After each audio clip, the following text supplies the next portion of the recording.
Are you ready? Serena Williams out of line this week. Plus, imagine minding your own business and getting shot and killed in your own house, and the police are like, oops, it was a mistake. All that and more, plus the top viral videos of the week, right now. This is what you missed. With Don and Amiche. Like and follow. Transmitting live. Share and subscribe now.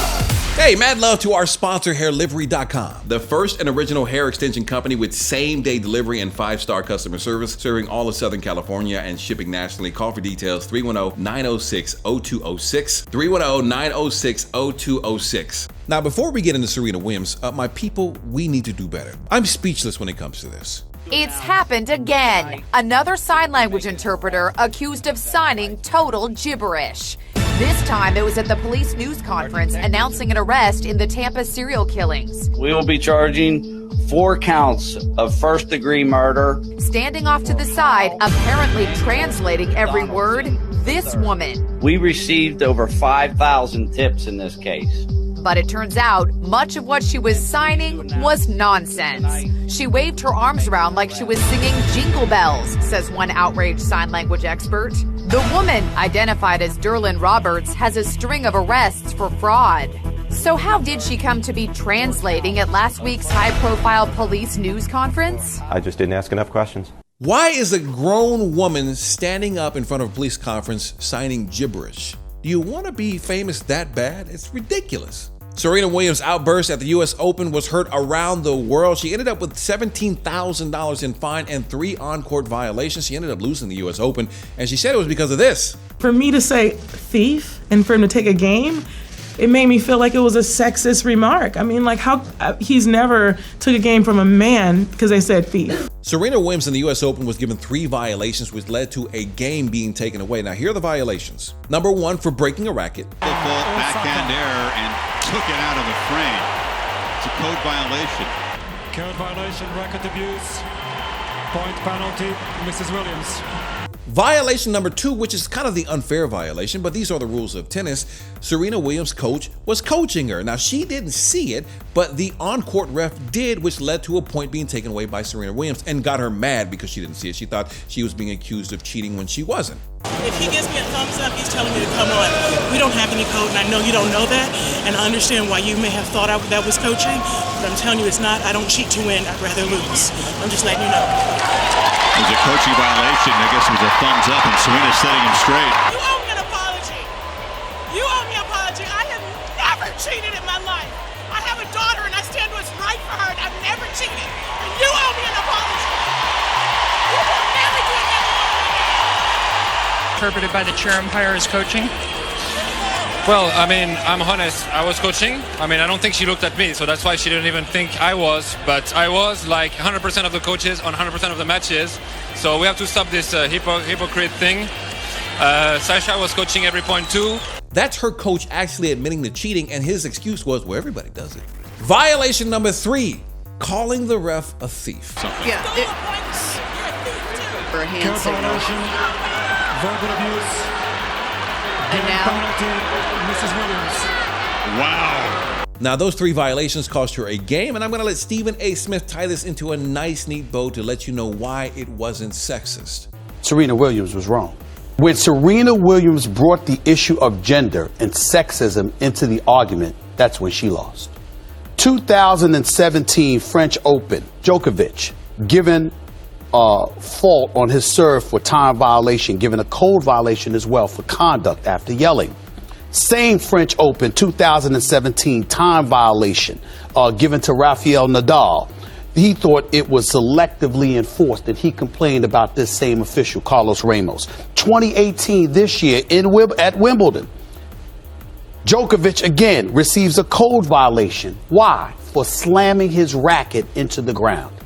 The point is that Carlos Ramos, not only does all the tennis aficionados acknowledge that he operated within the rules, but also this man has a history of doing the same thing to men. And finally, there's this cartoon of an angry Serena Williams. Now, this is no more than like a political cartoon. It's an exaggerated illustration of Serena mad at the U.S. Open. It's not racist, but I can understand how. It's an exaggerated version of her with big lips and all this other stuff. But listen, this is no different than if they made fun of George W. Bush or Barack Obama. That just is what it is.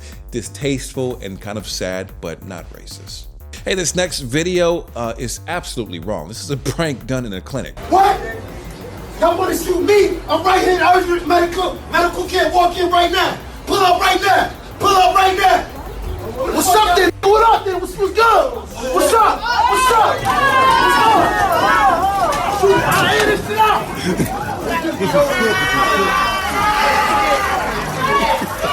Why you do that? I've been running from warrants for almost 10 years, and my fingerprints came back clear on Monday. I don't have a record no more.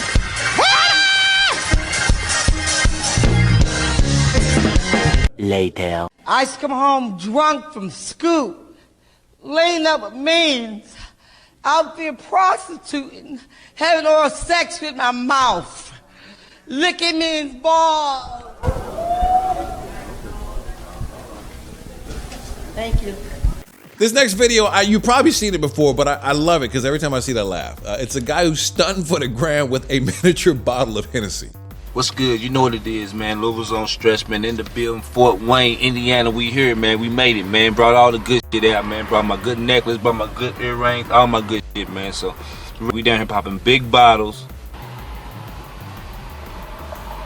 Snoop just did a video and killed his whole motherfucking thing. Shit, if I do it, shit, I do it. Damn, you done drunk half of it already. Nah, you ain't. I don't need no narrators. It's just me. They only supposed to hear you.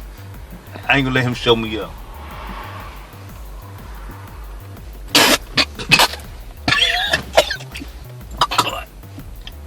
Good. Good. Good. Good. The morning that I woke up, God told me to go to the store. I went and got me a bow tie, a jacket, and all that. I just felt peace that day, like so much peace. And later that night, I was sitting down in the chair, and I was like, it's time for prayer. I went up there for prayer. I got the mic. He said, what do you want God to do? And I said, I'm not gay no more. I am delivered. My life has changed, better and worse. Yes, I have a girlfriend. Yes, I like meow. And stop saying to my girlfriend on Facebook and Shade Room, tell my girl, blink 5 times if you need help. But now I get hard for women. I don't get hard for men. Ain't nothing wrong with a flirtation. But I'm still delivered. In April, adult toy maker Doc Johnson hooked up with Safari Samuels. Now, Safari Samuels was Nicki Minaj's ex-boyfriend. His penis has been floating around the internet this last year, which that's what happens when you have no talent. But the adult toy maker is going to make a replica of Safari's penis. I think it's going to be out by December, and women are going nuts. Let me touch it! Let me touch it! Let me touch it! Let me touch it! Let me touch it! This has got to be the weakest fight I've ever seen. You jump on a pregnant woman. A gun at somebody is legal. I ain't pointing at nobody. You're a lying mother. I got it on film. You mother. That's right, you mother. Do it again. Do it again. I'd like to kill you. Come on. If you live in New York City and have a case or a warrant out for your arrest for possession of marijuana, you are in luck, as the DA just dropped 3,000 cases. Minutes ago, we held a hearing before Judge McGrath. It was our motion to dismiss 3,042 cases, outstanding warrants for where the charge was possession of marijuana as a misdemeanor or as a violation. The judge granted that motion. Those cases are now dismissed because historically we see that enforcement of the marijuana laws has disproportionately affected men and women of color. This is significant to changing the lives of our clients and our communities that face over-policing, and if they get stopped, they could be put through the system and their cars could get towed, they could lose housing, there's all kinds of collateral consequences that stem from an arrest from these old warrants. An attorney for a man who was shot dead in his apartment in Dallas, Texas, is calling the police dishonest, basically saying they immediately sought to discredit his client. Now, his client was in his house when a police officer came home and thought she was entering her house. Her name is Amber Geyer. She's arrested on a $300,000 bond for manslaughter. Now, the man who died's attorneys say the police were immediately looking to discredit the victim. Imagine you get shot in your own house by a police officer, there's a warrant served, and they're releasing information saying they found marijuana in your house. So we had a chance to look at the initial warrant that was signed by Judge Birmingham, and it was specifically looking for narcotics in Mr. Jones' house.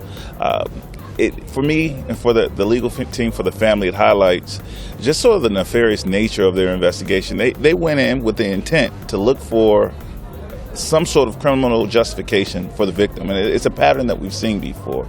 It's a pattern of, we have a victim, we have a cop who clearly did something wrong, and instead of investigating the homicide, instead of going into her apartment and seeing what they can find, instead of collecting evidence relevant for the homicide investigation, they went out specifically looking for ways to tarnish the image of this young man. And it's even more tragic that the day that information is being released is the day that we've designed to remember who Botham was and what he meant to this community. Now, I hope justice is served in this case. As always, I got to leave you with a word, this time from Creflo Dollar, but first, our very own Tammy Mack, and I got the hookup too. Black is back. Now you came up in there for $9.86. It's about the principle. Blue is back. You ain't got nothing on me. You stink. The whole damn crew is back. Court claim against the child named Adonis. Rich kid? Shut some bull. I got the hookup too. Coming to theaters 2019. The department that's responsible for giving you power, here will be Georgia Power, to send the power to your house. Your house can still be dark if the switch is off. You have power, you've been given laws, you've been given authority, but your switch is off. And you pick the phone up and call Georgia Power and say, could you send somebody out here to turn my switch on in my bedroom? What do you think they're going to tell you? Ma'am, we don't do that.